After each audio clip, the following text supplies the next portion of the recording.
Voces que forman parte de la noticia. El economista Fausto Ortiz no solamente es analista, sino que también fue ministro de Economía, y con él queremos hablar de la situación económica que atraviesa el país. Economista Ortiz, buenos días, bienvenido. ¿Cómo están? Buenos días, saludos cordiales a ustedes y a la audiencia.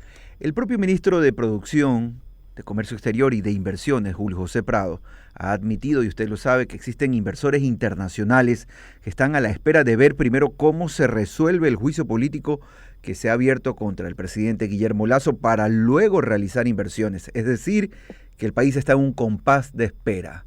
¿Se puede crecer en medio de esta situación? Bueno, el compás de espera yo creo que ha sido como de 15 o 20 años.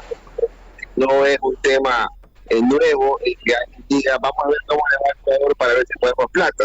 Es la historia de todos los días. Hay ciertos sectores que son más sensibles y otros menos. Los sectores en donde ha venido inversión extranjera usualmente ha sido petróleo y minería, y quizás esos sectores hoy día están con más obstáculos por el tema de alguna forma de la debilidad del gobierno para poder decir que van a ir con fuerza a aumentar la producción petrolera o ampliar el ámbito minero para que puedan crecer más que dos proyectos de minería, que son los que están haciendo más de 3.000 millones de dólares en exportación. La incertidumbre es con lo que vivimos, y por lo tanto no creo que sea la causa por la que no estemos recibiendo inversión extranjera. Pero entonces, ¿cómo toma usted estas declaraciones? Con sorpresa, porque pareciera ser un justificativo. Sí, es más tratando de encontrar algún tipo de justificativo de por qué razón los resultados no están dándose en el tema de la inversión extranjera.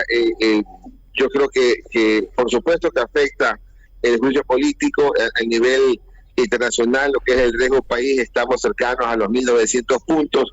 Más que el juicio político, el riesgo país mide la incertidumbre de quién va a ser el siguiente presidente de la República, porque a ese presidente de la República le corresponderá pagar o no pagar los vencimientos, los bonos globales que vencen en esa época, que son apenas 700 millones de dólares. Entonces hay incertidumbre, y ojalá el gobierno pueda ir desmarcándose de incertidumbre para poder hacer que el riesgo país baje, que la plata pueda ingresar a la economía ecuatoriana.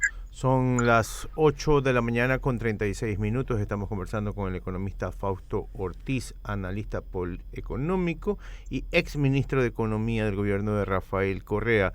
Economista, buenos días. Guillermo Hidalgo lo saluda. ¿Cómo está la situación con el FMI? Tengo entendido que ahorita está de pausa también el tema con el FMI. Gracias, Guillermo. Y ojalá siga así por algún tiempo, ¿no? El FMI, hay que estar claros, fue un bastión importante para que la economía ecuatoriana no sufra mucho más por la pandemia. En el año 2020, el Fondo Monetario Internacional y Ecuador firmaron un acuerdo. Eso permitió que Ecuador reciba más de 6.000 millones de dólares en financiamiento, cuando todo el resto de financistas estaban preocupados en ir cobrando los vencimientos de deuda, y el fondo es el que nos apoyó con recursos. Pero esos recursos, aparte de que hay que pagarlos, también venían acompañados de una serie de quizás exigencias o quizás compromisos de Ecuador para recortar el gasto público, para recortar ese déficit fiscal enorme que teníamos, y esa implicó que la economía, que necesitaba expandirse, y recursos para que la gente pueda pasar mejor en la pandemia, implicó estar apretados con el gasto.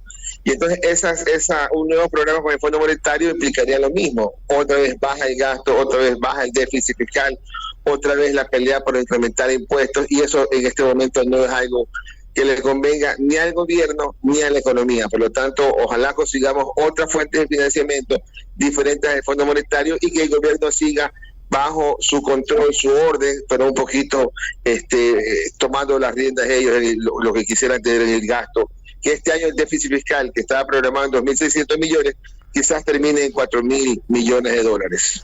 Esa última cifra es la que nos deja un poco preocupados, economista Ortiz, porque todo el esfuerzo que colocó el gobierno del presidente Lasso en sus primeros meses para poder cerrar esa brecha fiscal, al parecer se ha ido por saco roto. Mire que uno quedaría muy contento y muy tranquilo si el déficit fiscal, por último, implicaría mayor gasto y que haya más dinamismo en la economía, pero en el caso del 2023 no es así, porque ese déficit fiscal ocurriría por el mismo gasto, pero con menos ingresos. Habrá una caída petrolera importante en los ingresos fiscales en el año 2023. El gobierno había presupuestado algo así como unos 3.500 millones de dólares en ingresos petroleros, consecuencia de una mejora en la producción petrolera y un buen precio petrolero que lo había estimado en 65. Pero en el primer trimestre del año, que debió haber estado ya cerca de 900 millones de dólares los ingresos petroleros, está en apenas 300. Es decir, ya ahí solamente un trimestre tiene 600 millones menos de ingresos. Y en el resto del año, mi estimación está que tendremos entre 1.000 y 1.500 millones menos de ingresos petroleros, lo que implicará entonces un déficit fiscal cercano a los 4.000 millones con el mismo nivel de gasto, es decir, que no alcanzará a empujar a la economía desde el sector público. Economista Ortiz, ¿cuáles son las acciones que a su criterio el gobierno no ha tomado todavía y que están allí en pausa, como ha dicho uno de sus ministros, y que finalmente están complicando la situación? Y lo segundo, ¿por qué no las toma? A ver, yo creo que aparte de la seguridad, el gran problema que tiene el gobierno es en el campo petrolero, ¿no? Era bastante claro que quería incrementar la producción de 500.000 barriles diarios al 1.000.000 de barriles diarios. No está ni siquiera en los 500.000, está por debajo de los 500.000 y ojalá hubiera podido plantear, ya no voy a hacer 1.000.000 de barriles diarios, voy a hacer solamente 600.000 o 700.000 y que enfile su ruta hacia allá.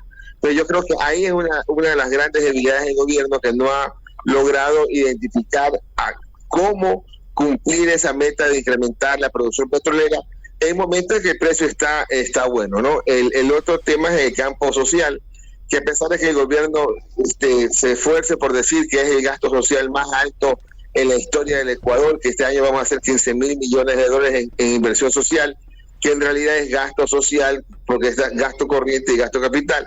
Y es cierto que quizás logremos los 15.000 millones, pero eso de ahí hay que separarlo, y una buena parte de esos 15.000 millones serán unos casi 9.000 millones en gasto de nómina en el sector de salud y educación, que es importante, pero es nómina al final del día. Algo de recursos que van a la seguridad social, que tiene un atraso importante en los pagos que el gobierno tenía que hacerle, y entonces termina rezagando el impulso de la economía, que este año, si es cierto que quizás crezcamos entre 2 y 2,5%, no alcanza para recuperar los malos años pasados del 2019 hasta el año pasado. Economista, 8 de la mañana, 41 minutos. Ronald Córdoba lo saluda. Lo saco del plano nacional para llevarlo a lo internacional. El presidente colombiano Petro, vecino nuestro, cerquita de aquí, afirma que para superar la crisis climática es importante dejar de extraer petróleo y carbón. Le pregunto yo, bajo su experiencia, ¿eso no es un tiro en el pie lo que está planteando Colombia en relación a su economía? Bueno, ellos tenían la misma producción nuestra hace quizás 15 o 20 años, los mismos 500.000 barriles diarios, y de repente se duplicaron en el tiempo y llegaron a superar el 1.000.000 de barriles. Entonces quizás ellos pueden darse el lujo de decir, vamos a bajar un poquito esa producción y quizás no pensar en incrementar el tema de la producción. Pero nosotros que hemos estado de alguna forma estancados los últimos casi, digamos, 30 años en la misma producción de 500.000 barriles, no necesitamos dar esas declaraciones, porque ya hace rato lo hemos hecho. Hace rato hemos dejado de extraer petróleo en las cantidades que Ecuador debió haber extraído, y de alguna forma en silencio hemos formado parte de ese pacto para no agredir la naturaleza con la extracción petrolera. Pero Ecuador necesita todavía extraer algo de petróleo para tratar de incrementar al menos en los últimos 10, 15 años en el tema petrolero. Queremos agradecer la participación en este informativo del economista Fausto Ortiz, analista ex ministro de Economía también, a propósito de la dura situación que vivimos en el territorio nacional, también con las declaraciones de algunos ministros que hablan de paralizaciones, pausas en la inversión, entre otros aspectos que están afectando. Y también las visiones de cómo poder resolver el tema. Nos ha dicho el economista Ortiz que el tema petrolero es clave para poder salir de este